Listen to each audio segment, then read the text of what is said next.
could have your attention, please. If you're speaking this evening, we please ask that you sign in. We also ask that you be cognizant of time. We understand there's some very important applications up before us this evening. As long as time is handled in a respectful manner, we'll continue to try to manage that. If it becomes something a little overwhelming, then we will have to put and impose a time limit on it. If you are speaking on any specific application, we also ask that you not continually repetitively state things that have already been said. We understand that the information is important, that you understand that there's some opposition to certain applications or support, but at the extent of the length of our application, we please ask that we be, again, cognizant of time. You can speak in front of the podium here. We ask that if you have any material that's going to be presenting, have it facing us, lay it flat on the table, allow Charlie to zoom in so he can make it part of the file. If you do need to speak to one another, please take it out in the hallway. It interferes with our opportunity to hear those that are speaking.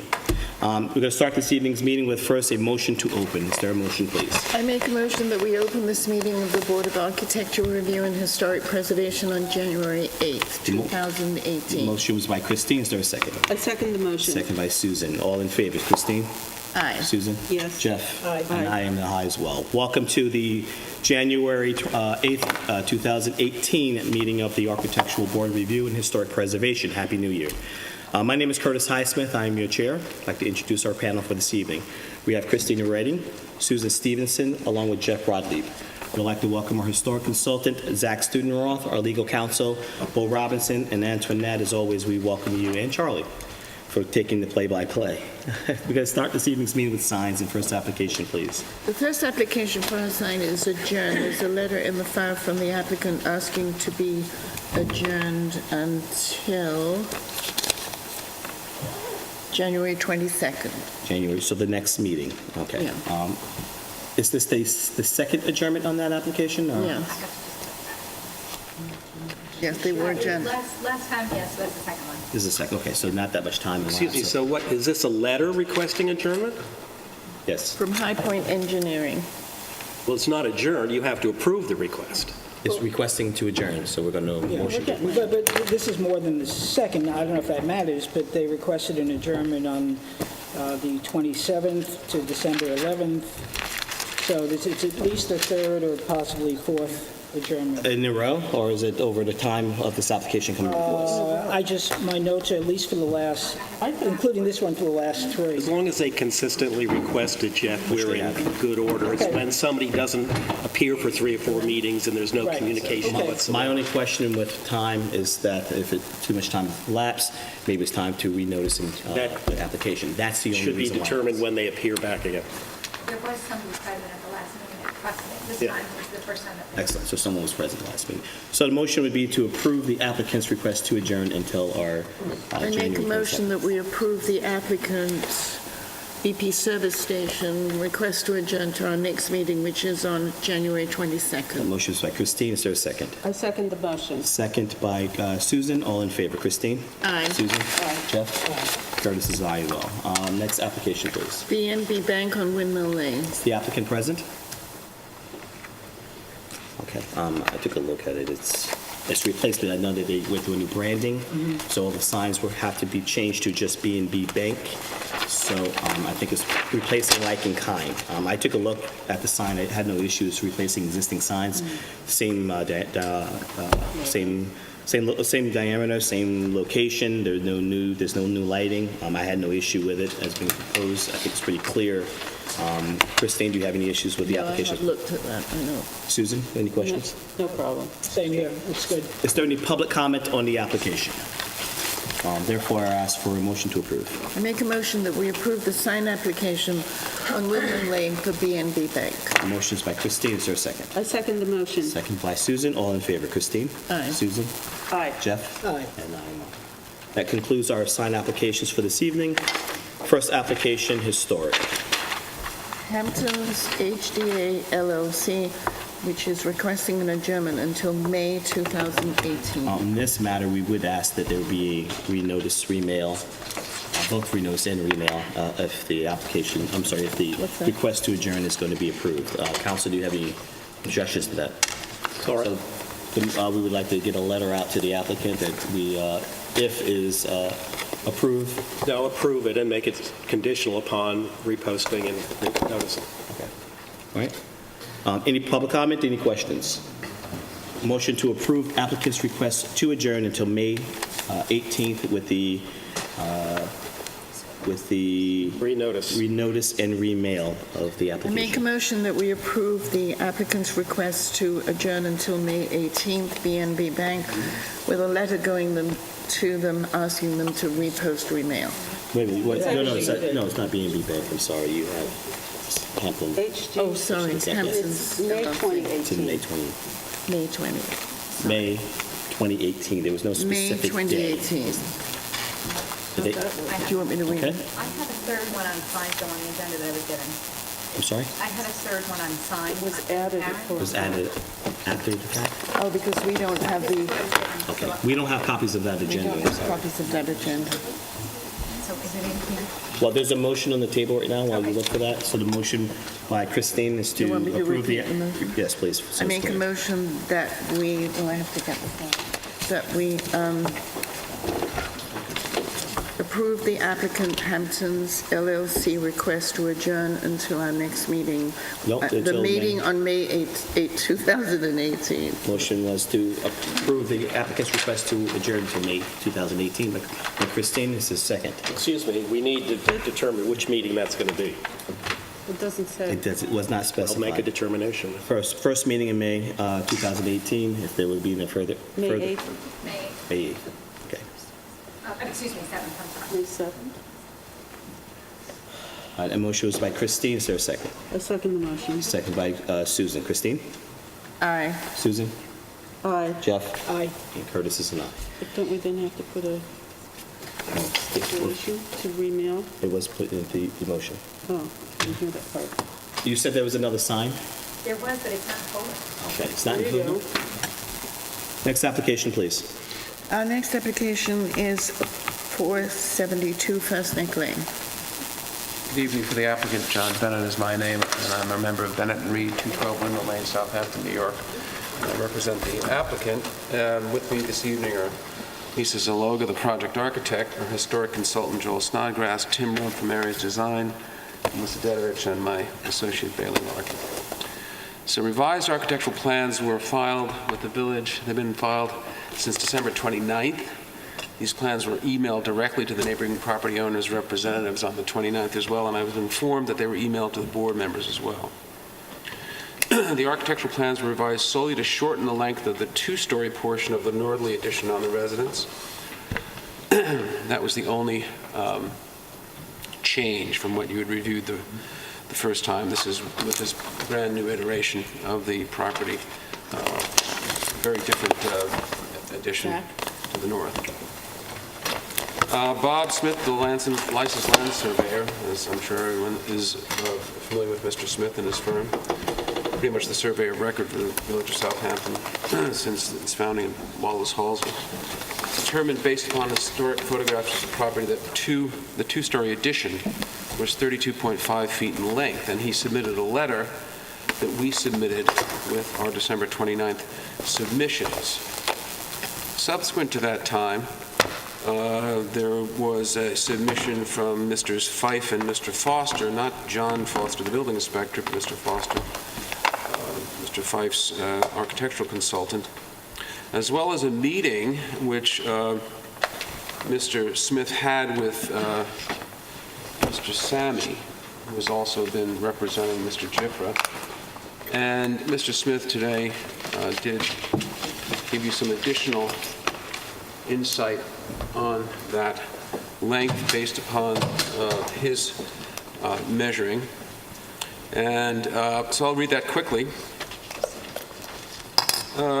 Dear Chairman Highsmith and members of the board, I'm the president of Squires, Holden, Wise, Backer & Smith. I've been licensed by the state of New York since 1976 and have been actively in practice since 1976. As to my letter of December 14th, that was the letter where Bob first said that what the length of the two-story addition, historic two-story addition was. As to my letter of December 14th, 2017, I would like to reaffirm the scale distances on my drawing. I also met with CMX. Sammy was given an enlarged photo. However, I cannot determine the scale. Nonetheless, I'm hard-pressed to see how a photo, which is scaled up to 1 inch equals 20 feet, yields a total distance of 84.5 feet, and a photo of uncertain scale shows only a distance of 74 feet, more or less. I'd like to take a moment to review Mr. Fife and Mr. Foster's assertions about the size of the original additions to Makamonto. They appear to be based upon a photograph which has been set to a very small scale. The vertical lines drawn to illustrate the original house at 40 feet in width are inaccurate.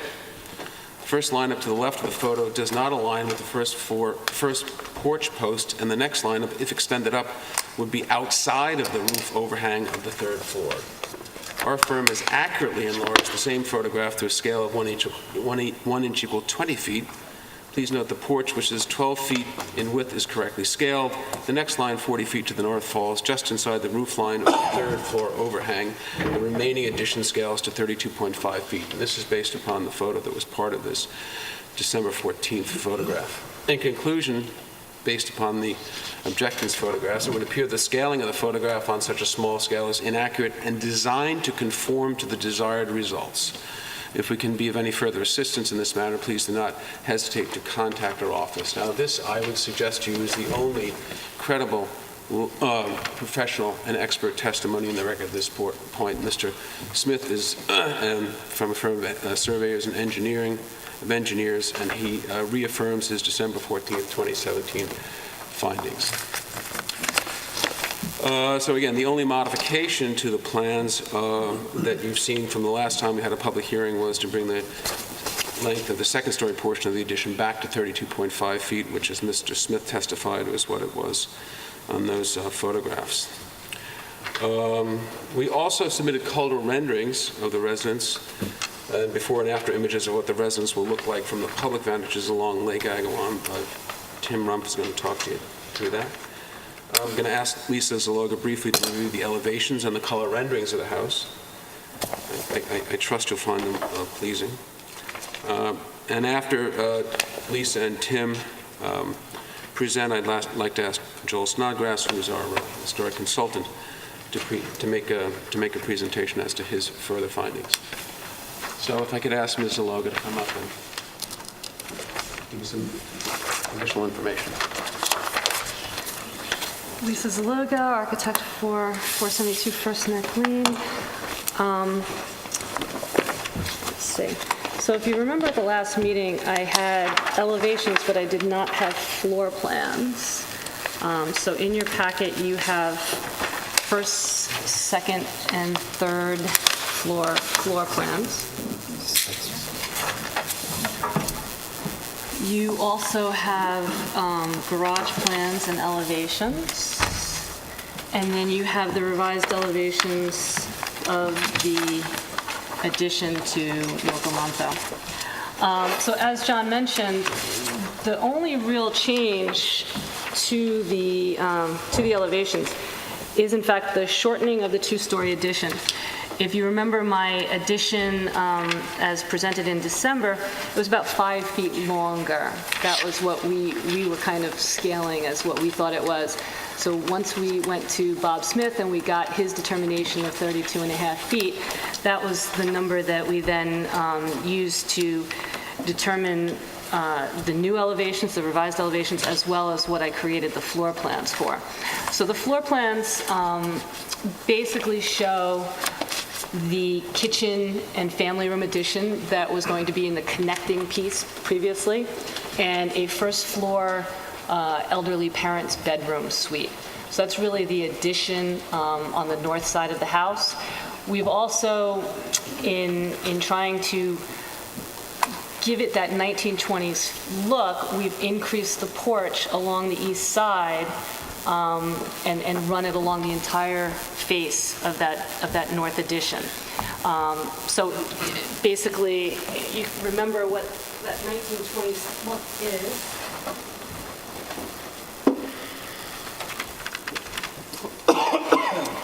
This is the picture that everybody seemed to agree that they felt that going back to that look would be the most appropriate. You can see that this porch extended across that eastern facade as well. We've stepped back our addition, our two-story addition, from the face of the east facade to give it a sense of separation so that that main three-story mass of the house will still be the prominent feature of the house. It also gives it a little bit of a distinction from what was there in the 1920s, which actually was the face of that 1920s northern addition actually was flush with that three-story version. We've stepped ours back to give it a little bit of a break, make it more subservient, and give it a distinction for the fact that it's not actually the 1920s portion that was there. So the floor plans, again, we've created the second floor bedrooms in that two-story portion. We've kept the flat roof that was originally on the 1920s version and is also on the western side of the house. We went back, again, the same things that I mentioned last time. We're keeping the western dormer that is on the addition now on the third, on the existing part of the house. On the third floor, we're keeping that, we're maintaining that. We've gotten rid of that kind of corner dormer that was originally there. The main structure of the house will pretty much remain almost exactly the same as it is. Almost. What's different? What's changed? What's different? Okay, so the only difference, the south and the east elevations will be exactly the same. The real difference only happens on the western portion that is a two-story portion, 2.5-story portion. It's kind of stepped down currently from the main mass of the house, and we've relocated our entry to that portion there, and we've created a little front porch on it. It currently is a gable roof, and it has two shed dormers on either side of it. So we've changed the roof line and we've hipped the roof, and we've gotten rid of those shed dormers on the side. So that little portion of the western facade is the only thing on the main three-story structure that's changed. Is this the original? Yes, those are the original. Are you sure?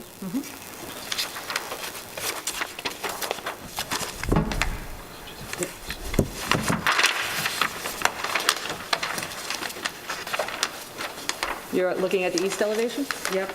Yep. These dormers are currently there, and they're currently different. One is a hipped dormer and one is a gable dormer.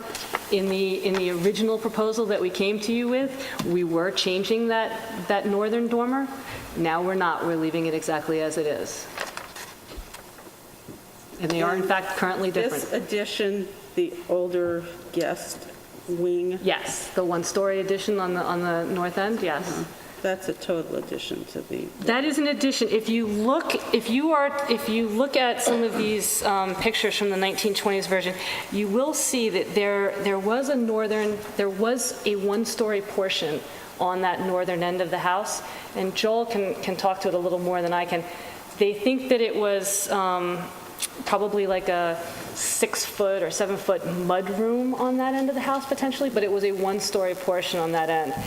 And So is that stepping back, that the porch does not span out all the way? correct. The porch is only for on the Could we go back to the two-story. 1929? That's not, see, I Same think- thing. Same thing. Here, if you look at...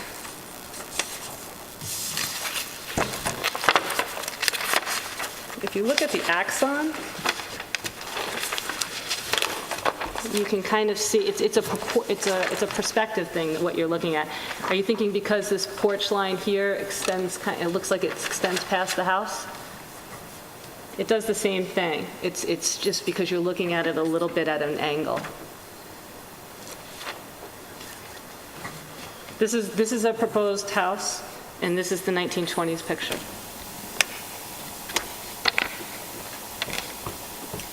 Any other questions? You also added the paired windows on the extender there. There's 2 windows on the existing, and I have 4 windows. Okay.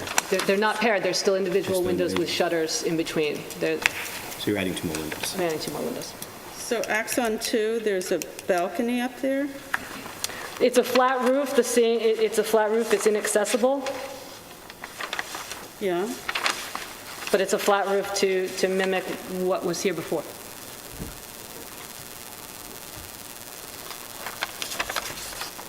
It's inaccessible, though. I have to look at this now. The existing roof deck on the west side is accessible and will remain accessible. The flat roof over the northern addition will not be accessible. Is the addition theoretically the same height as the 1929? Yes, absolutely.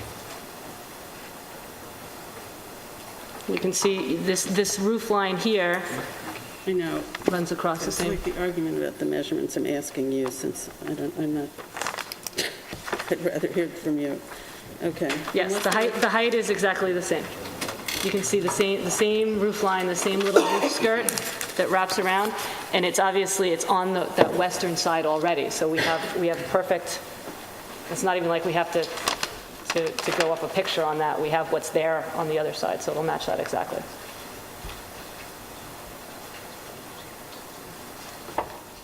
Susan, do you have any other questions? Not at the moment, but I just got to see this stuff today. You didn't get an email? Well, I got an email, but it didn't have this detailed. Oh, No, it did not. yes, And I don't have correct. huge, I don't have a computer that's equipped to read architectural plans. And I was in the building department this morning. And there was, Yeah, just and the by the way, elevations the are there. email was sent on January 2nd that I received those plans from the building department, just to correct the record. Today being the 8th. Thank you. Proceed. Unless you have any other board members questions. have any other comments? Jeff? So far, no. Christine? I don't. Proceed.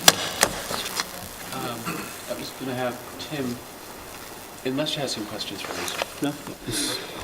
I was going to have Tim talk about the perspectives, but just before I do that, I know it's not necessarily germane to this board's jurisdiction. I wanted to make sure of the completeness of the record, because one of the bits of misinformation that's been continually put forward is the number of bedrooms in the property. So I just want to let everyone know that there was a January 3 letter from John Foster. I reviewed the architectural plans prepared by Lisa Zaloga, revised December 27, 2017. These drawings correctly address the village code, the New York State Building and Fire Safety Codes, and determined that the number of bedrooms proposed is 9. Thanks. Which is what was proposed previously, so there's no change.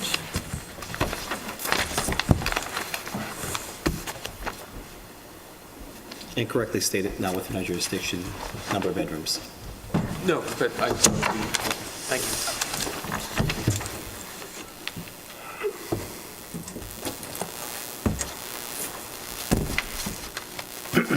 Mr. Chairman, board members, Tim Moreau from Maris Design, 38 Newton Street, Southampton. What these are revised photos, standard lens or negative, naked eye lens photos that we submitted previously that have been updated to the new architecture. This is the site plan that shows the vantage points of where the photos were taken.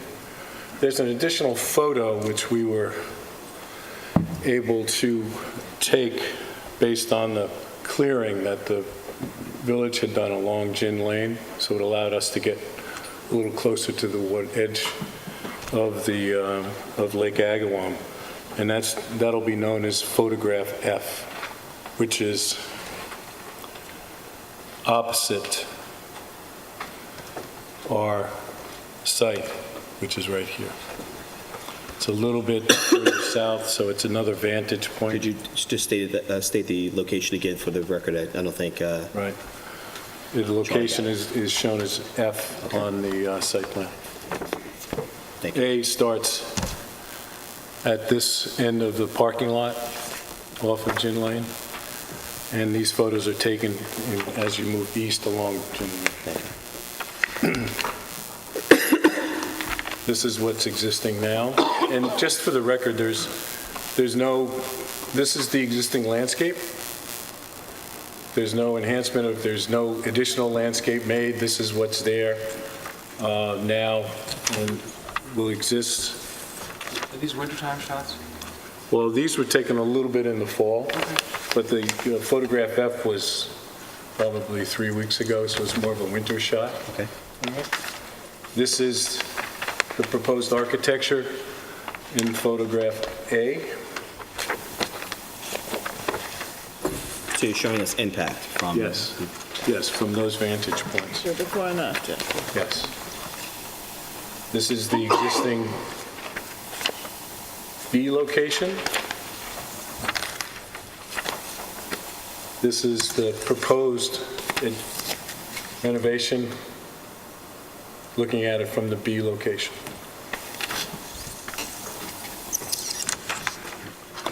This is the C location, existing as it is now.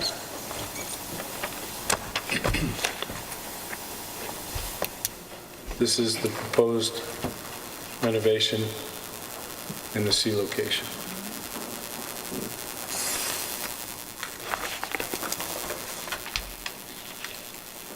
The B location as it exists now.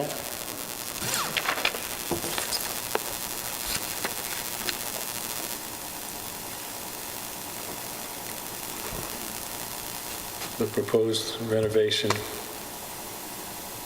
in the D location as proposed.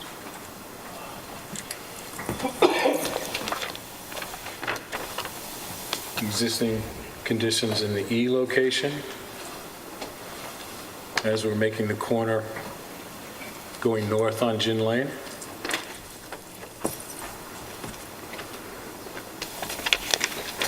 This is the proposed renovation and addition.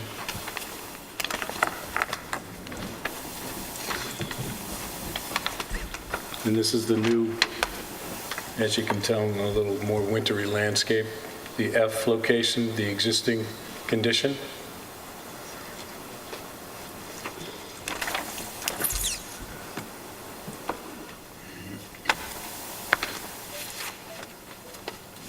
And the proposed renovation and addition in that F location.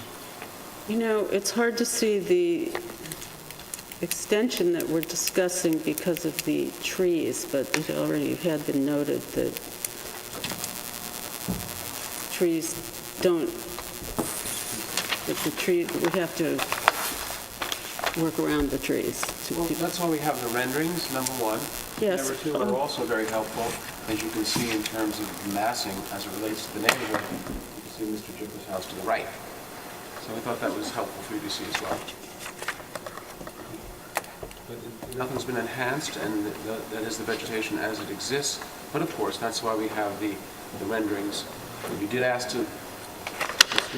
Will there be a height difference based on FEMA or anything on the proposed? Will there have to be an additional height there? No. So you're not increasing the height, you're not... No, there never was a height variance. There was a height variance to do some stuff along the front, but we withdrew that a long time ago, probably 6 months ago.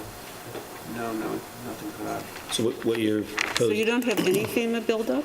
Excuse me? No FEMA buildup? It's an X zone. It's an X zone. It's an X zone. You're an X zone. FEMA has B zone, A zone, X zone. X zone has no special building requirements. Hard to believe. Hard to believe. Yeah, because if a big wave comes around. Talking about the FEMA Church, you're building done. requirements, we have meadow clubs in the B zone. It makes no sense. So, you can't- Any other questions, Mr. Chairman? You think, Christine, press questions? I have no question. Susan, questions? No, I asked my question. Thank Jeff, you. questions? Curtis, I just want to tell you that that two-story portion is only 24 foot 11 high. That's how tall that two-story portion is, so we're not even remotely close to the 35 feet that would be allowed. And even now with the pyramid in that zone, we're so we're extremely low conforming. It's not even close. Correct. 45, We're 50 feet to the one-story portion. 50 feet to the one-story portion. And the existing house, that existing third floor ridgeline is 43 foot too, so it's well above what would be allowed today. Well, Anything further?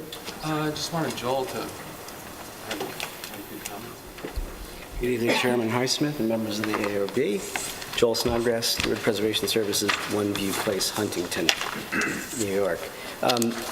I just wanted to try to provide some context to all the discussions we've been having, particularly in response to the submission by Mr. Fife's office today. And I know there were comments last time that we had submitted materials without explanation. I think what we were trying to do was be as helpful as possible by providing an explanation that would allow you to have more informed review over the time period. I really wanted to note that, as was stated earlier, we tried to reduce this with the idea of bringing it back to what had been the original size of the 1897 edition, which is depicted in the circa 1920 photograph. And that was really going from the recommendations and the endorsement that were stemming from the board, as well as Zach's recommendations were to use that shape, if you will, the building at that time as the inspiration for a design. And what I'm trying to underscore is this is not a house museum, so we're not trying to make it exactly as it was, but we're trying to speak to the flavor of what was there. And clearly, based on the concerns of how this design would go, potentially, we were trying to be as respectful to the ARB's recommendation to move it in that direction. And a couple things come to play. One is that what's shown in the 1897 edition is a larger building than is being proposed. Obviously, the West edition extended much, much further, and it probably would have been a lot easier for us to just say, just work with what's there. This was part of the building's history. This is not really proposing something new. It's proposing a reinstallation of what had been an integral component to this structure. But, as Lisa pointed out, following the principles of preservation, trying to differentiate by using setbacks, by using changes in the fenestration patterns, by using slight changes in design elements, being respectful, speaking to the harmony of and sympathetic integration of materials, trying to, again, as a preservation philosophy, looking at the casual observer who would be interested in this would see something that is sympathetic, would blend, and would seem as though it was intended to be that way. For the learned observer who wants to know more and looks closely, they can see the differences between the new and the old, not trying to fool anybody. All that being woven in. But the idea behind this was, this came shortly on after the submission that we provided on December 11th, and I know that the submission that came in today from Mr. Fife's office had endorsed that to try to keep this to the original size, which we fully agree with, and actually, which is exactly what we embarked upon immediately after that submission, trying to see if we could scale this to what would be the original. I'm referencing this because the comments made by Mr. Bennett about Mr. Smith's sizing of the structure, that's what we were basing this on. It was trying to find something that would fit so that it met what basically was the original size. And so in that sense, because it's reinforced in the written material submitted today, that the addition should be no longer than what essentially was the size of the 1897 edition. We've essentially tried to do that, and as far as we understood, we had done that based on Mr. Smith's dimensioning. So I just want to underscore that, because that was the whole point of this, was trying to stay within that. Yes, there is a proposed north side addition, and as Mr. Foster pointed out, and I agree with him completely, it appears to be that there was an appendage. He identifies it as a mudroom, and I think that's very possibly the case. He correctly noted that there were gardens. On the 1938 map, you can see that there are extended rose gardens, and it would make sense that there would be some sort of appendage on the north side of that size. You can also see it actually on the 1926 Beers map, and if you look, I don't know if you can zoom in, but you'll note that there is a slight extension off the north side. Both Mr. Foster and I, independently, just doing scaling in the same fashion that he had done, were coming up with something about the same size. He had seen it being somewhere between 5 and 7 feet projecting off the north side. I was reaching about 6 feet projecting off the north side, but something was clearly there. So the fact, though, is, as you see on the map here, it probably would have been much, much easier for us to incorporate everything into the design had we been able to use the west extension or mimic the west extension. But as I understand it, the wetland restrictions will not allow that to happen on the site, meaning essentially the footprint that is there now, including this small open porch that's being proposed, is as far as we can go, which means trying to accommodate a ground floor guest suite for elderly visitors, there's really only one place that can go, and that was on the north side. And so that's the reason why that addition was tried to be incorporated into the profile of the projection going north, so it was not moving to the east or west, trying to be respectful of what the view would be coming from the north looking south. So essentially, that's trying to play off this. The whole concept that we were really trying to focus on here was the idea of reinstalling what had been there, but making slight changes. So when you look on the floor plans, you will see the setback off the front. You will see that actually the outline that is there now, while not exactly the same size, actually does mimic the same basic parameters of the first floor footprint, and that it has a jog off the northwest that moves in, and that extends to the north. I actually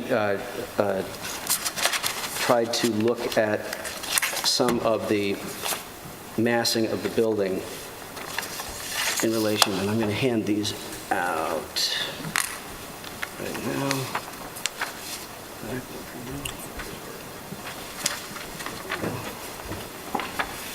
If I could hand those out, please. Again, I know there's a lot of information, and between the two sides here, it can be quite confusing in terms of feet and so on and so forth.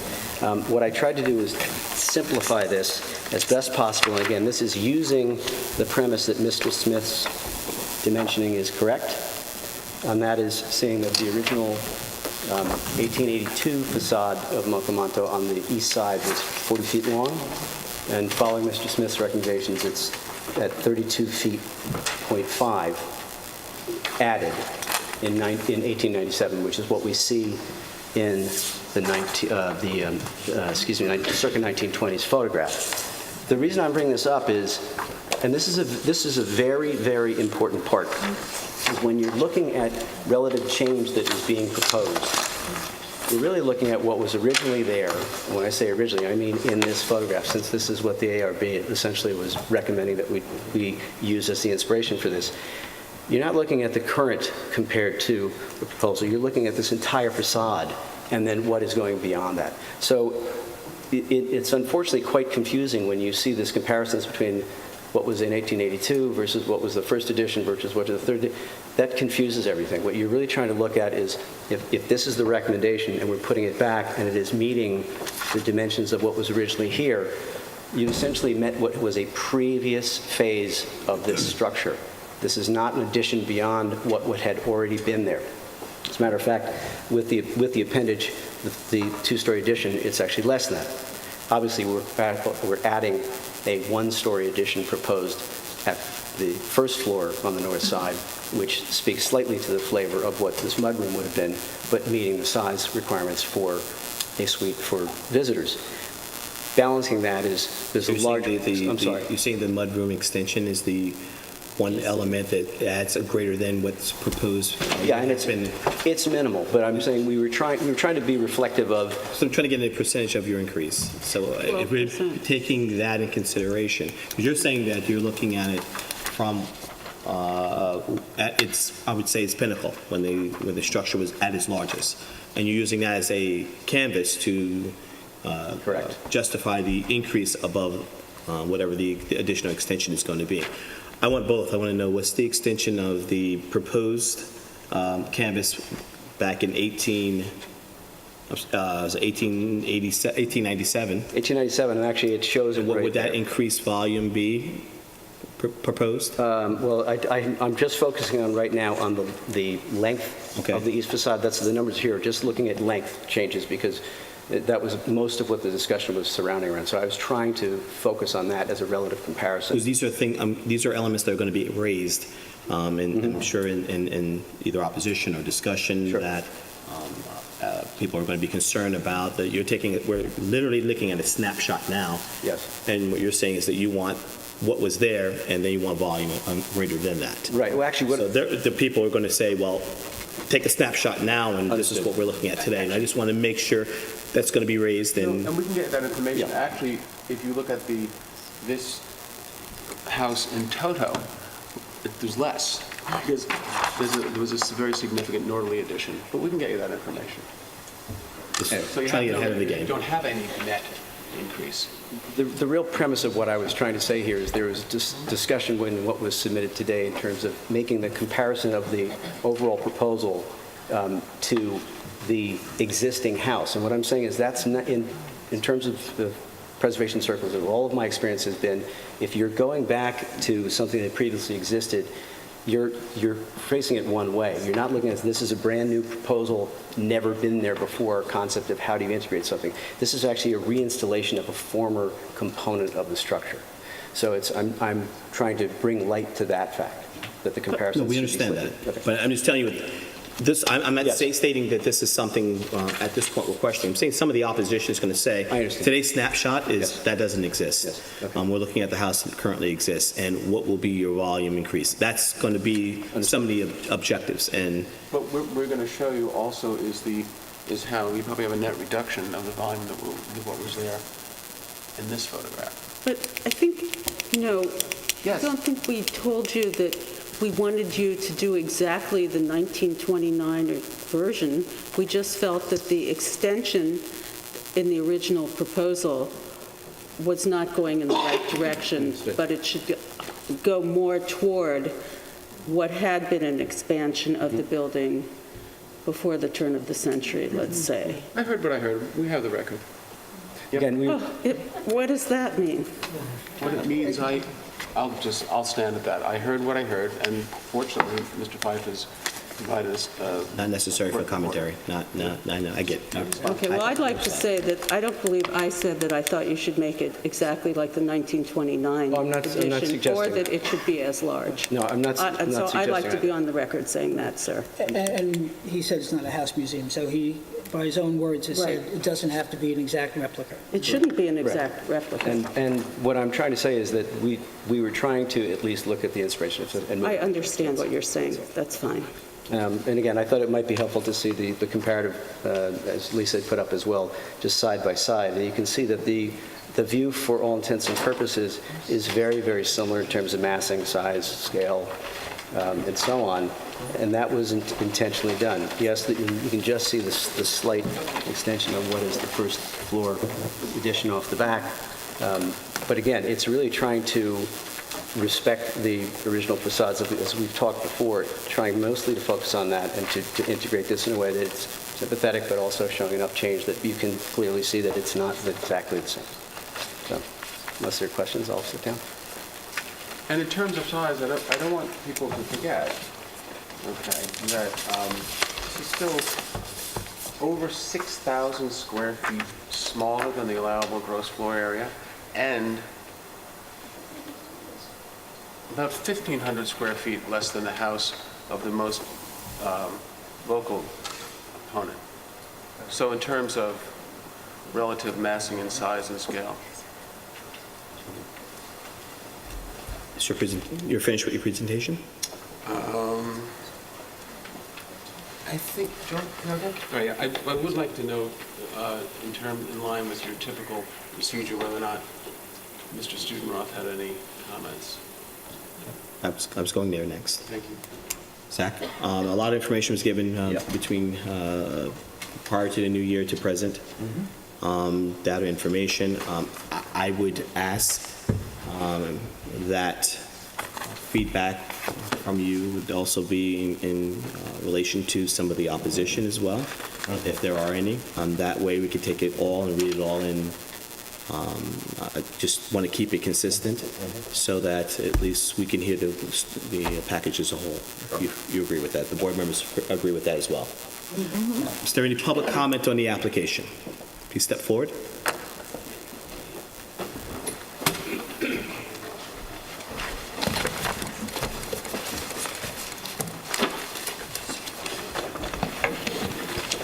Good evening, Mr. Chairman, members of the board, Mr. Studenroth, Mr. Robinson, Patrick Fife, Toomey, Latham, Shea, Kelly, Dubin, and Quadraro, 51 Hill Street, Southampton, here for the Jiffras of 452 First Neck Lane and the Stevens of 468 First Neck Lane. The most important point to drive consideration of the application is historic preservation. You are a historic preservation board. Frankly, the discussion that just ended about what's permitted by zoning, that's irrelevant. That's not what we're here to talk about tonight. Mocamonto is one of the most important historic structures in the village, and it requires your protection. It is listed on the New York State and National Register of Historic Places, and this 1882 image, and we've given this has been submitted previously, I know the applicant submitted it, but Ms. Betts and the gondola is in Houses of the Hamptons, Images of America. This house is more than just, it's more than about Mocamonto, it's about Southampton. This is the first and most important cottage designed for the new colony. And beyond that, I think we've learned an important point during the course of the hearings in this matter. And that's that Mocamonto's design, its scale, its massing are a significant part of its story. It's not just known because the Betts lived there. As recognized by Mr. Studenroth, Mocamonto exemplifies a rare group, these are his words, quote, exemplifies a rare group of surviving dwellings on eastern Long Island. He described Mocamonto as, quote, a significant member, close quote, of the preserved country houses remaining in the village's historic district, and stressed that its importance stems from, quote, its modest scale and unique position in the timeline of country house building on Long Island, close quote. Since the close of the last hearing, we submitted 2 reports from Jonathan Foster, our historic architectural expert. One was December 21st. I know the second we submitted was today. I'm not sure if you had an opportunity to look at it yet, but it was submitted in response to the revised plans that the applicant submitted on December 29th. And Mr. Foster and C-Mac Sammy, our other architectural expert, are here tonight, and I'm going to have them very briefly talk about a couple of issues. But I would encourage you in particular to look at Mr. Foster's most recent report, which I think bolsters Mr. Studenroth's conclusions regarding Mocamonto's historical importance and its purposeful design, as what Mr. Studenroth had called a, quote, summer home of few pretensions. Mr. Foster explains how Mocamonto was uniquely constructed in a way that emphasized the focus on the landscape and the outdoor activity, and that it's a free plan structure built with columns and beams and a post and girt system, which was very unique for its time period and allowed for an unlimited expanse of glass. Mr. Foster called this an extraordinary... I'm sorry. He's giving a presentation. Do you need to read it right now? Well, I'd like to refer to it. Which one? Do you have the copies that were... I don't think, he has a copy, but... You want your own copy? I do, so that I can read it at some time. Yes, thank you. Thank you. Great. Sorry. That's December 21st. Where's January? I'm sorry, I should have made sure that everybody had the copy. There was the December 21st, and there was a January 8th as well. May I have a copy of that too? Sorry to interrupt, but I would like to So here's December follow along. 21st, and here's January 8th. Thank you. Thank you. And one for Jeff, too. Yeah. I already have it. He has Just it. both? He has two. Okay. Yeah, okay. I read them all. I'm sorry, Mr. No, Fife. that's Continue. okay. Again, I point this out because Mr. Foster points out an additional point here, that this was an extraordinary architectural accomplishment. The structure really reinforced the main character of the house, which was to focus on the surroundings and focus on Lake Agawam, which itself is an iconic historic resource of this village. I mean, it sits in the mural behind you here at every hearing. And this particular house is so highly visible across the lake and from so many vantage points, and the lake is the centerpiece of the historic district. So if you allow, and we're going to show you, this is a significant change, not only from what's there, but what was there. We take issue with the measurements that the applicant has posited as far as what the northern wing was in 1897, and I'll get into that. But you're not just changing Mocamonto, you're changing Southampton's core. That's why there's been so much public opposition regarding this application. If the board grants an approval for the types of changes that are being proposed here, which are significant, this is a 136% increase in length over the eastern facade, over what's there right now.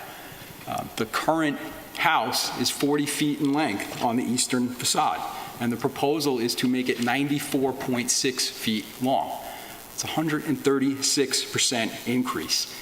Allowing increases like that on the most historic, or one of the most historic structures in the village, that's known primarily because of its modest scale and size, is going to set a precedent that would allow any type of expansion on any historic structure in the village. So I urge you to act in your role as a preservation board. This proposal continues to unbalance the original house and the house that's there on its most important public elevation, the eastern elevation. In addition to the increase in the length, the first floor footprint increases by 86% from 2,036 square feet to 3,786 square feet. Just for the record, Exhibit B to what we submitted in that January 8th report is a chart, and it's in your packets, and a copy was given to Mr. Bennett's office as well, but gives you the comparison of what's there currently as well as the different additions over time. So starting with the original northern wing, it was 12.5 feet in length. Our analysis says in 1897 it was expanded to 25 feet in length. I realize there's a point of dispute on that issue, and the applicant's saying it was 32.5 feet in length. Mr. Sammy and Mr. Foster are going to get into that in more detail after me. But the applicant's proposed length is 54.6 feet. It's a 118% increase over what was there in 1897. This is not mimicking what was there in 1897. This is a dramatic increase over what was there. Same thing with the footprint of the northern wing. What was there originally was 375 feet, increased to 750 square feet in 1897, and now the proposal is 1,750 square feet. 133% increase over what was there in 1897, which was the biggest northern wing that existed at the time. And I've been through the numbers as to what the current house is and what the applicant's now proposing along the eastern elevation and the footprint. It's a 136% increase and an 86% increase in the footprint. So these numbers are significant. There's no way around that. This type of expansion is inconsistent with the modest scale that Mocamonto had. And also, I'm going to submit copies of these for the record. These are renderings. They're the 11 by 17. They're in our submission. I think it's Exhibit C. I just thought to have the full size or full-scale landscape view.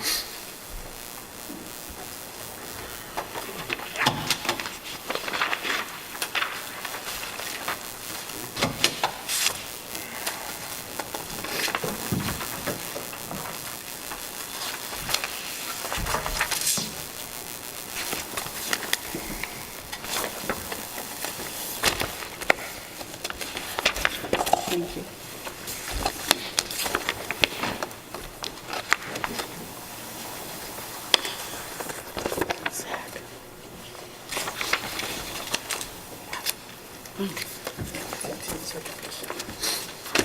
Do you have an extra one for? Yeah. I'm sorry. Yeah, they're part, what we submitted was in the 8.5 by 11, so I just thought these were a little bit. I got it, it's all in here. Yeah, it's better big. Again, these were submitted as part of what we provided, but I just wanted you to have the larger size. And CMAC will walk you through these, but I did want to go to page 3, which shows you the existing versus the proposed. And the proposed increase and addition is highlighted in the red. And a couple things to note, just in addition to the length that we have here, the 40 feet versus the 32.6 two-story addition and the 22-foot one-story addition. I mean, just look at the second-story windows. You got 4 here, and you got 4 in the original. You look at the visible number of doors. There's one visible here. I believe there are 4 doors on this eastern elevation. The other ones are angled in such a way that they're somewhat hidden. But you have 5 doors along the first floor. Again, this is not a subservient addition. This shifts the center of the house and the focus of the house to the addition, which is inconsistent with your standards. It's inconsistent with the Department of the Interior standards. As I said, not only is this inconsistent with what's there now and significantly larger, it's significantly larger than what was there in 1897. Mr. Foster's report clearly explains how the applicant's surveyor, Mr. Smith, and I think the error that was made is the starting point. You'll see, again, Mr. Foster and Mr. Sammy will go through this in more detail. This is the photograph that the applicant submitted with its December 29th submission, and it's included with Mr. Smith's letter. And he drew these lines in terms of making the measurement, showing what the existing structure is. And if you focus here on this line, you'll see it's drawn further south. The original Mocamonto, and again, Mr. Foster and Mr. Sammy will get into this line is drawn too far south. The original house extended to this porch post right here. Also, the line on this side, which is the south side, is drawn too far north. By moving those lines to the accurate places of where they should be and what represents the existing house, it changes the entire scale. And that's the scale that Mr. Foster and Mr. Sammy used. And they'll go through this in more detail than I can. But it's accurate that this is 25 feet. And in fact, Mr. Foster also used an aerial photograph as well, and then used this photo to test his conclusion that based on the scale of this, we know this size here is 40 feet. Again, Mr. Smith just drew the lines a little too short. If you draw those lines wider, it shows, based on the scale, that this is 25 feet. And Mr. Sammy and Mr. Foster will go through this. But regardless of whether it was 25 feet or 32 and a half feet, the applicant now wants to build an addition that's 54.6 feet long. In short, it wants to more than double the size of the 1897 Northern Addition, even though the 1890s addition was on 8 acres of land versus 2. It had no garage nearby, as now is being proposed. It had no pool house in that area, as now exists. And the neighboring houses, including the Jiffers and Stevens houses, didn't even exist at the time. So adding such a big addition, along with the pool house, which is highly visible across the lake, will create a tremendous amount of development on a significantly smaller property. As Mr. Foster states in his most recent report, there's a greater risk that Mocamonto's embodiment, quote, will be buried in a surrounding sea of development, close quote. Further, as I think the board has noted, Mr. Studenroth noted that landscaping and vegetative screening, although there is a tree there that exists, shouldn't be taken into account when evaluating the visual impact of the applicant's plans. The large tree that exists certainly could be the victim of a next storm, or it could be damaged during the construction process, which is why this board has ever evaluated landscaping of that nature as being a screen to a major addition like this, nor did the Department of the Interior standards or the village's standards allow to or even suggest that landscaping should be used as a way to minimize the impact to an addition on a historic structure. So I ask that you just balance all of these facts, and in particular the undisputed facts regarding the sheer size and mass of this addition in comparison to both what's existing and the largest wing that existed in 1897. And if you balance those against the standards that you have, which are that properties which make significant contributions to the character of a landmark or historic district shall be altered as little as possible as per the village code. Also, as per the village code, alteration of an existing feature or property shall be compatible with its historic character, which includes Mocamonto's modest scale. and the Secretary of the Interior standards, which say that additions to historic structures shall be differentiated from the old and will be compatible with the historic materials, features, size, scale, and proportion and massing to protect the integrity of the property and the environment. The latest proposal does not meet these standards, and allowing the applicant to construct an addition that even by the applicant's own admission and their own calculations is far larger than whatever existed in 1897 would be contrary to those standards.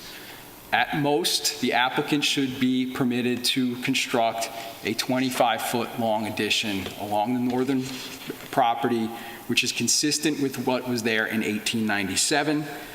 That is a historically appropriate level of expansion. I think, in fact, Mr. Snodgrass would agree with that if the addition was, in fact, 25 feet long, which we believe our proof shows it was. And I think this is what the board, in essence, was looking for back at the November 27th hearing. I think anything more than that is going to bury Mocamonto and destroy the important historical aspect that it brings to the village. Very quick last point that I just wanted to make was that with respect to the addition, to the extent one is approved, and again, I think it needs to be limited to no more than 25 feet in length, but Mr. Foster's report recommends that the railings that have been shown in the proposed plan should be eliminated on that roof deck. Two reasons why. One, it would provide greater differentiation between the addition and the historic structure. And second, it would eliminate the possibility of any owner, this owner or future owner, of even attempting to use that as a roof deck, which I know is something that the board frowns upon. Is it currently a roof deck? The applicant is not proposing a roof deck, but I think they've made it clear that that's not the intent. But it is a flat roof, and they are showing a railing, and I think just elimination of that, again, it serves two purposes. I think it differentiates the addition from the historic structure. We've asked in the past people that people lower the railing so that it, quite frankly, doesn't comply. I understand sometimes when people leave and building inspector leaves and everyone else leaves and people start inhabiting, things happen. Right. No question. But we'll take that into consideration as well. Right. Thank you. Unless there's questions for me, I'd like to ask Mr. Sammy to come up and continue. Thank you.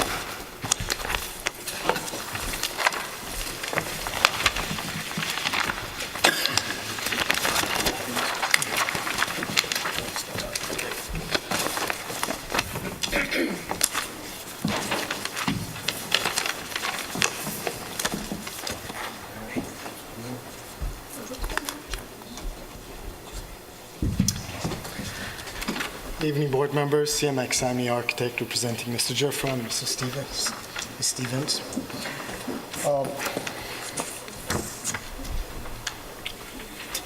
I'm just going to very briefly walk you through these documents that Patrick Fife just presented to you. These are documentations of Mocamonto throughout its history and growth. The first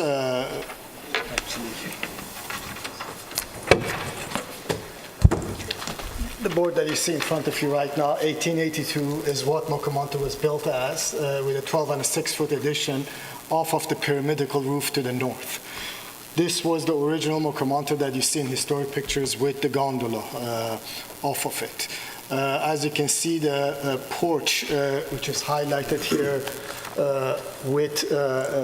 in white, basically extends to the edge of that 12-foot 6 northern extension, which almost mimics exactly the porch on the south side.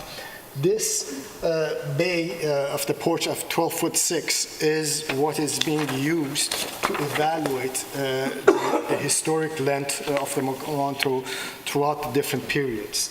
As I said, originally 1882 is what was built at a 40-foot pyramidical roof plus a 12-foot 6 extension to the north.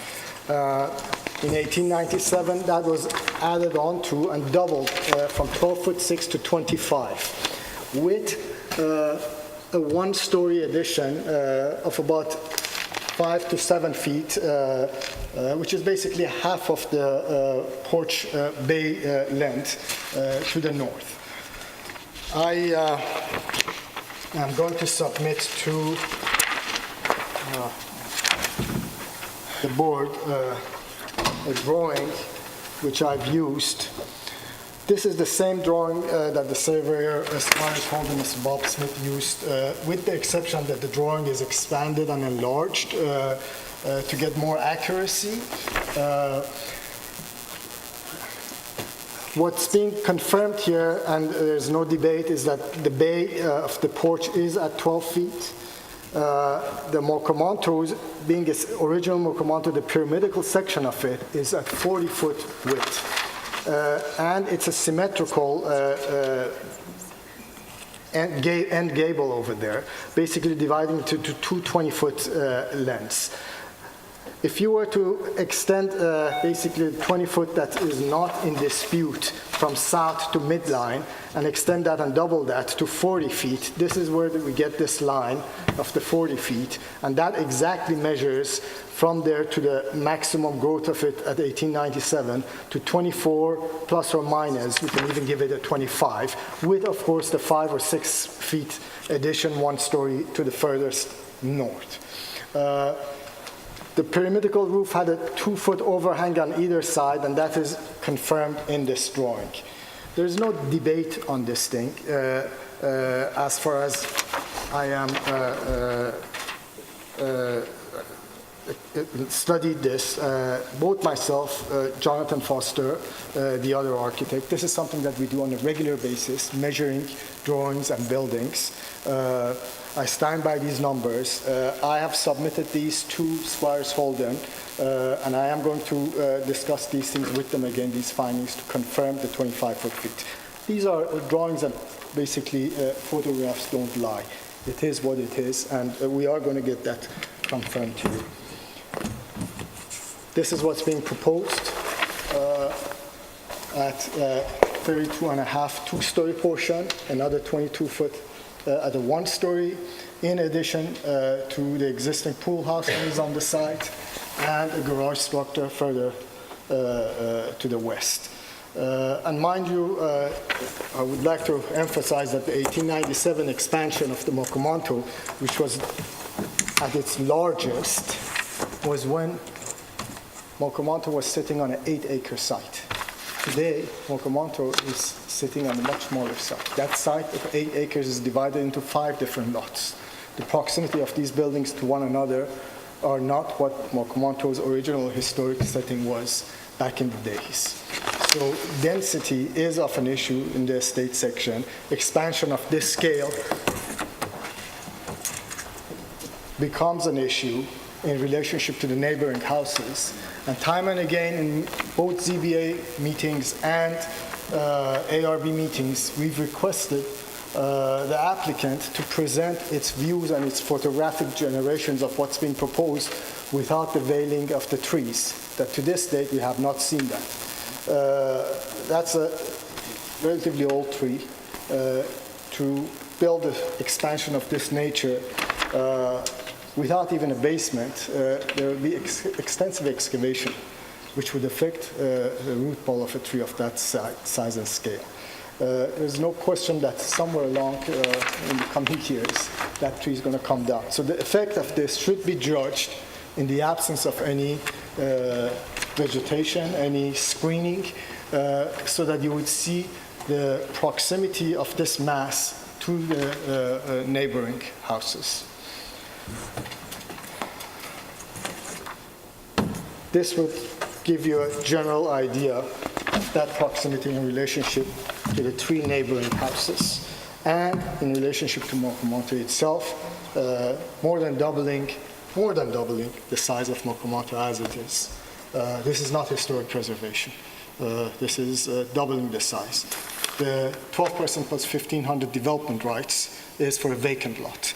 When it comes to expanding a historic house, it should be judged from the perspective of its history and what it represents. And this, one of the first summer cottages of Southampton, is the iconic historic building. Thank you. Thank you, Chairman.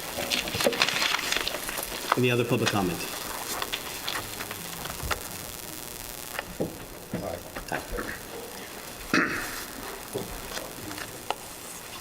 I'm Jonathan Foster. I'm an architect working in East Hampton. I am an architectural history expert, and I did the measurements of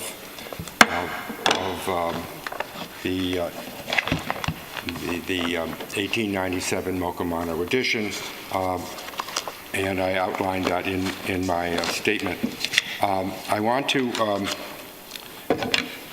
just describe what I did, because Mr. Smith was saying that my photos were too small to accurately measure. So I took the photographs. They're digital photographs. They're not negative photographs. They're digital photographs. And I spent many years as a photographer in my youth. I know how to work with photographs, and the digital photographs are really different because they're all these little squares and so forth, and so they expand. You know how that works. And so when you blow it up, the less like you see where the line is. So I tightened up that grid as much as possible, and I printed them out at an acceptable size, and then I put a scale on them. Now I have the photographs that I did, and this is the first one, and I put this scale on it, and I measured it out, and you can see that it is small, but you can also see that I went from the 40-foot Mokomanto house, not the roof, and then I went to the addition on the north side. Shows the two gardens there. This is the one that Mr. Smith worked on, which Mr. Sammy just worked on, and this is the gardens out here on the side of the house. It's a smaller photograph, but it shows what the gardens are. Now, in order to see this, excuse me, I use this. This is what artists use when you want to get deep into something, and it magnifies it much more accurately than if you magnify the photo itself, because you can get in and actually see it. And it's really quite simple, and there it is. And this, which is called the 1920s photo, it probably was taken then, but it's the same as the 1897 building. In red, from this point over, is the 25-foot extension. The roof comes down, goes back 2 feet, and comes down there. This edge of the building matches this edge of the building, and that's the way it is. It's just it. The other thing about Mokomano is that why it's a jewel. I just want to say that I saw these photographs of the interior in December, and I thought, wow, I thought they were just large windows, but they're enormous windows. And you can see that this glass goes all around the east side, around and down the south side. And this building in 1880 was built with almost solid glass, with wood frames and wood-framed glass doors. And to go into that, you can imagine somebody goes into a regular house that was in the 1880s around here, that it's shocking to see that. And I thought, well, how did they do that? And then I realized it's right in the photograph. It's all this framing. They went back to an earlier kind of framing and put these posts in, and it's extra money, extra, and it allowed for the entire 30 by 40 Mokomanto to be totally its own building. So any addition to it could easily be cut off. But it also allowed it to have a free plan, didn't need walls to support anything. It just had the framing around it and the the columns, the fireplace in the center. And when people came in, this is why it became famous almost overnight, because nobody had ever seen such an incredible structure. And it is really an amazing thing to see done here and not done anywhere else. And I get more to say, but I think that that's the important Actually, thing. it's interesting. I'm sure you're jumping for joy because you are into all the forensics, but thank you. That was really, that was actually a very detailed and I think exceptional presentation. I appreciate it. Thank you. Any other public comment? Okay. Zach, I don't know if you want to come in because I know that there's going to be rebuttal to a number of things that have been said, but we're going to go through this tennis match back and forth, so I would rather you present. Okay. Well, a lot of new information introduced tonight, and I think I would like to be able to take some time and pull it all together in a kind of a briefer We all do. fashion or something, but just some reactions. There's a couple key points, I think. One is my having referred to the house as being modest. That's a tricky word. It's all relative. And I use that word because no one in their right mind would look at that house today and say that it's a modest house. In fact, it's a wonderful house, and it's actually quite large compared to others of its period. So I never meant to suggest that in its day it was a modest house. It's a modest mansion on a timeline of large houses being built. And they got bigger, and they got more pretentious, and they got brick and stone and stained glass windows and outbuildings, et cetera, et cetera. So I was trying to express that this, in the continuum of country houses of large summer homes, is a modest example because it's a transitional one from boarding house living or renting small cottages into building larger and larger houses of our own to express our wealth, et cetera. So I don't want that word modest to be used to suggest that what is standing there today is a modest house and that anything that gets built to it is going to destroy its very modesty. There's nothing modest about it, essentially, even when compared to the other lovely homes around it. It's not modest. I also think as a point of procedure, I know this is a wonderful architectural building. Every single structure within the 4 Southampton historic districts, which are considered as contributing, are in fact considered equally by this board when it comes to proposals for alteration, et cetera. I think what I'm trying to say is that there is no contributing building in this village that's more historic than any other if it's considered to be historic, meaning contributing, designated as such. And I think that's important because no precedent is going to be set by whatever is decided, meaning if something is decided here, suddenly that will carry over to another application because this is more historic than another. This board is confronted with these applications at every meeting, and decisions need to be made, and they are made, as far as I can see, individually upon the merits of what's being proposed. So there's no precedent associated with what may or may not be approved or presented. I think that's important. We all have our favorite periods.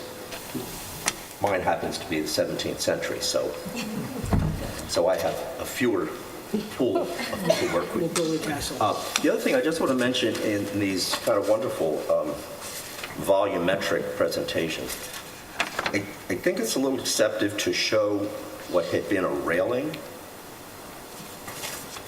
as mass. It's not mass. It's a railing.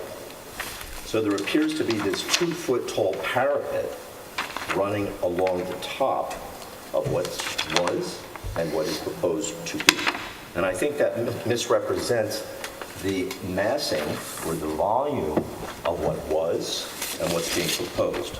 Because what's quite extraordinary about this particular house, as Mr. Foster has pointed out, is the sheer height of it. It's astonishing. It is so tall. And in fact, that very height, which, as has been pointed out this evening, would never be allowed anymore. That's an awful tall thing. Never allow such a thing, even on 2 acres. In fact, dwarfs whatever may be built below. And whatever may be built in any direction is not going to have that 2-foot-high parapet. That's a railing, a see-through railing. It's not part of the wall. It looks like it's part of the wall.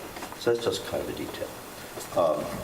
These are just some general remarks. I think it's important to take in everything that's being proposed. In conclusion, I just feel, forgetting the measurements, the details, et cetera, I don't like to throw modern architects under the bus, because what we all need is good modern architecture. However, in this particular case, I feel that what's being proposed now is 180 degrees different from what was first presented. And I think that's extremely important and to be understood and encouraged.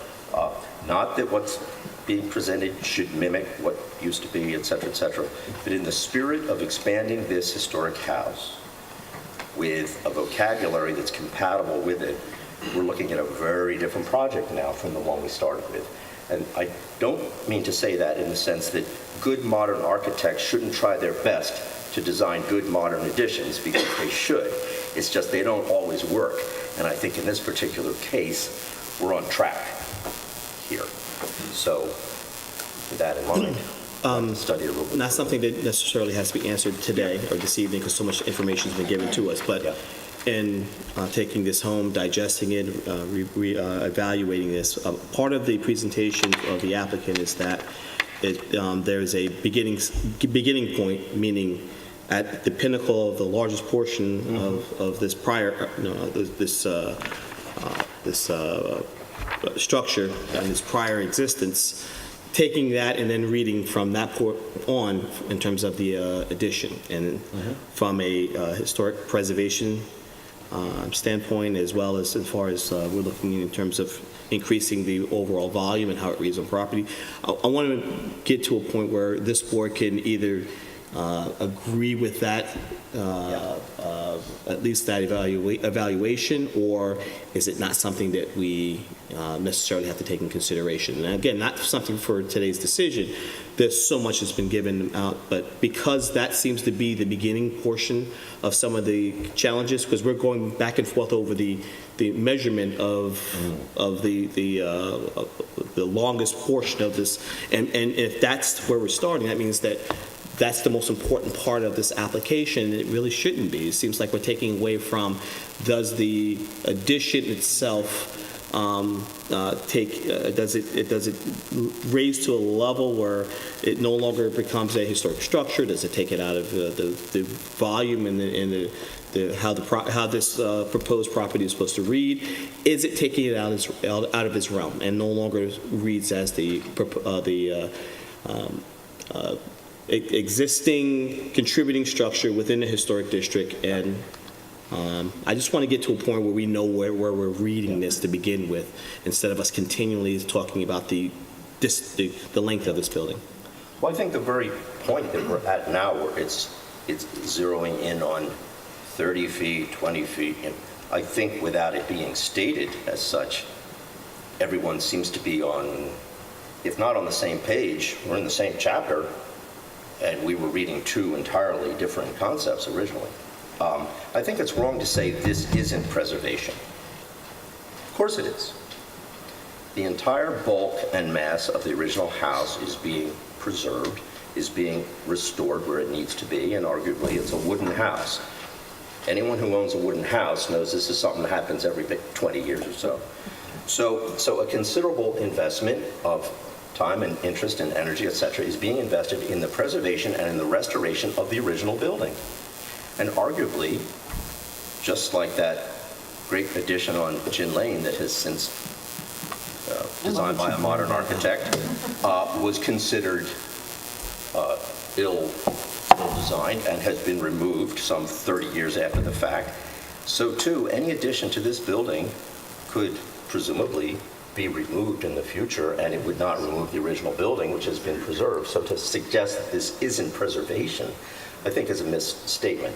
It may not be the most sympathetic addition in some people's opinions, but this is certainly the preservation of the original building. We're comparing size for a prior period. But I'm simply saying it was stated that this isn't historic preservation, and I would take issue with that statement. If we're now sort of measuring, is it 35 feet, is it 25, I think that misses the point. That's where I'm getting. I think because it's, again, as the applicant has stated, this project is not about replicating a building that used to sit there. It's in the spirit of what was there. An addition is being proposed, and what we need to think about is aesthetically, in proportion to the original building, is it appropriate? Is it too big? Is it too tall? Should it step back a little bit more? Should it not terminate into one story that kind of thing?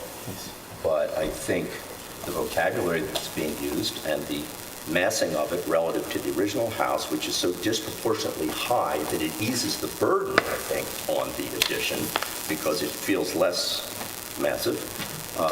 Subservient. Yes, it's definitely subservient. But go back to, and again, not something that needs to necessarily be answered today. Yeah. You're making comparisons to a prior period. Is it?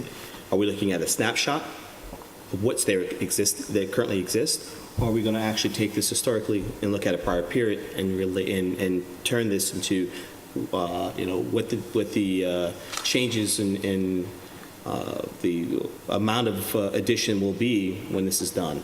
I'm just concerned about us worrying about periods in time, and if we're just going to look at this in terms of its individual volume. Yeah. Let's take it there, and let's take off the conversation about prior periods. Prior is an inspiration for what's being proposed. It's not about did we get it exactly right the way the photographs show it or not. That's not the point.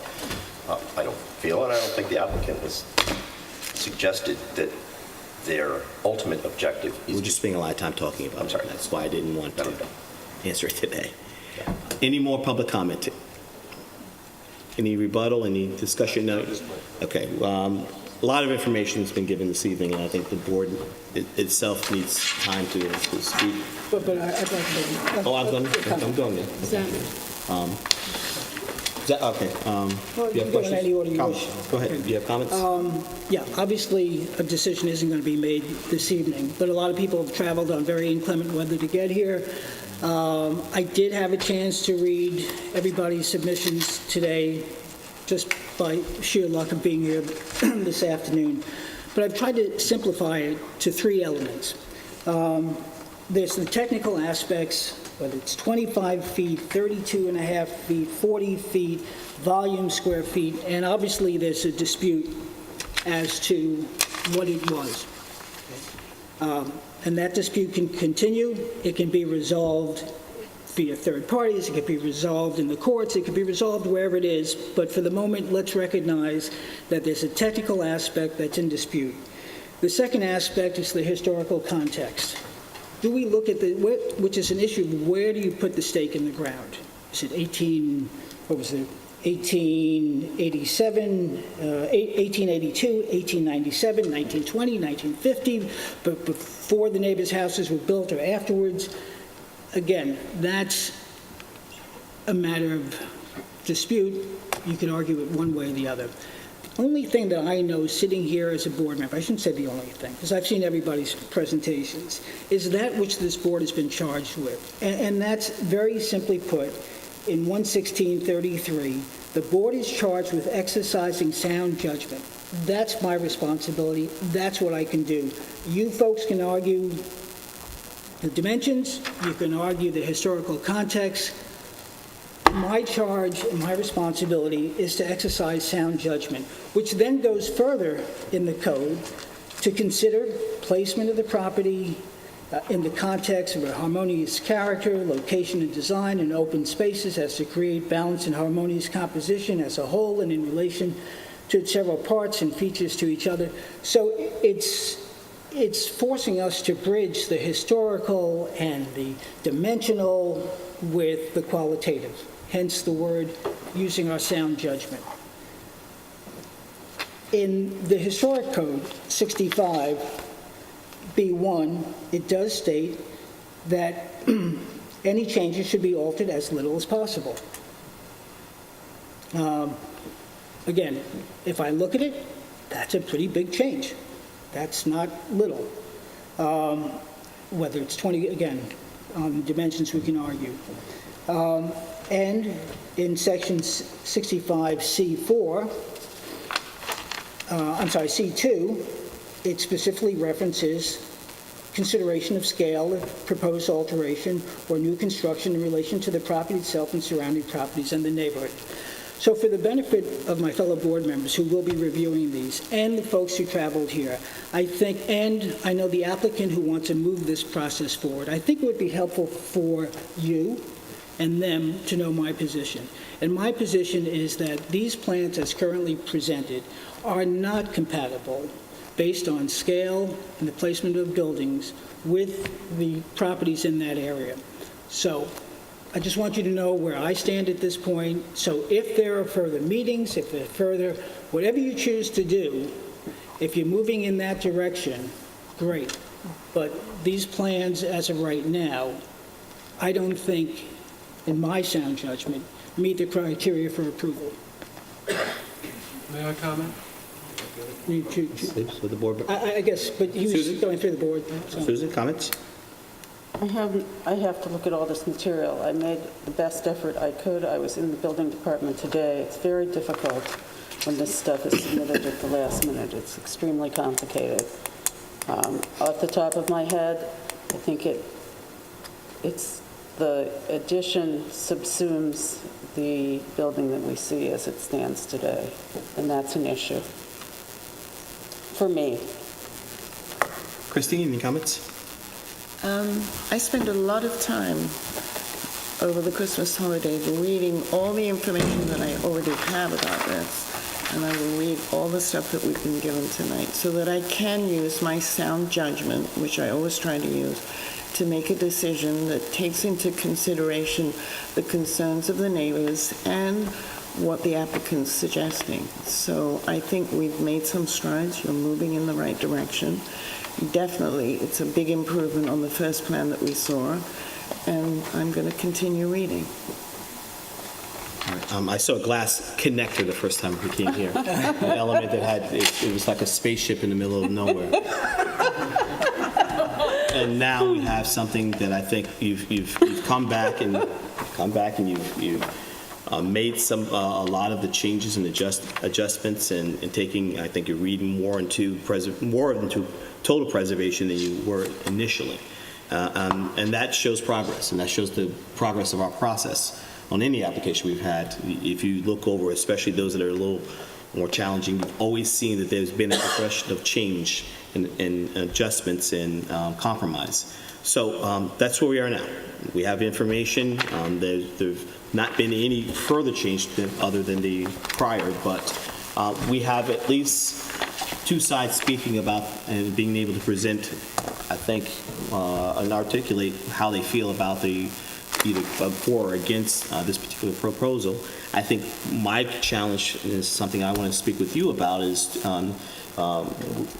to what degree of preservation does this increase of volume no longer relates to, basically takes out of consideration the existing structure, not overwhelming it, not consuming it. And that's something that I think is getting lost when we start talking about, well, it's 20 feet, it's 30 feet, it's 20. At the end of the day, my concern will always be what will it read on the property when it's done, and making sure that it does not in any way diminish the pre-existing historic structure. Anything further from the public? Okay, so we have a lot of information, we have a lot of discussion with our, you wanted this? This was it. Oh, I'm sorry. This is additional information. So you're asking this board just to adjourn so we can prepare and have additional dialogue. And One thing I would ask the board members to do in light of Mr. Broadley's comments, are to read the case law that I have submitted and to read this board's own determinations and its own interpretations of the code sections that it's been charged with administering, and I feel more than confident that that will lead to a demonstration, quite contrary to your comments, Mr. Broadley, that this is more than appropriate. I think what you have consistently, I know you don't like those court cases based upon what you've said, and I know you don't like the board's prior determinations and their interpretations of their own code, but they flatly contradict your statements this evening. So I would just ask you to keep an open mind. Thank you. I thought we were, and yes, if you would adjourn the matter, please. Yeah, you started. I mean, that's told, if this is going to tit for tat, I mean, we have a lot of information to bring in this evening. It's not a tit for tat. I would just urge you to read the submission that we made on that same very issue. I think we responded to all the case law. That's all I'm going to add. Thank you. We really appreciate it. All right. Therefore, we will approve the applicant's request to adjourn until the next meeting. I make a motion that we approve the applicant at 472 First Inquiry request to adjourn to our next meeting. The motion was by Christina. Is there a second? I second the motion. Second by Susan. All in favor. Christina? Aye. Susan? Aye. Jeff? Aye. And I'm an aye as well. Thank you. We'll take a couple of minutes. I'm sure people are moving.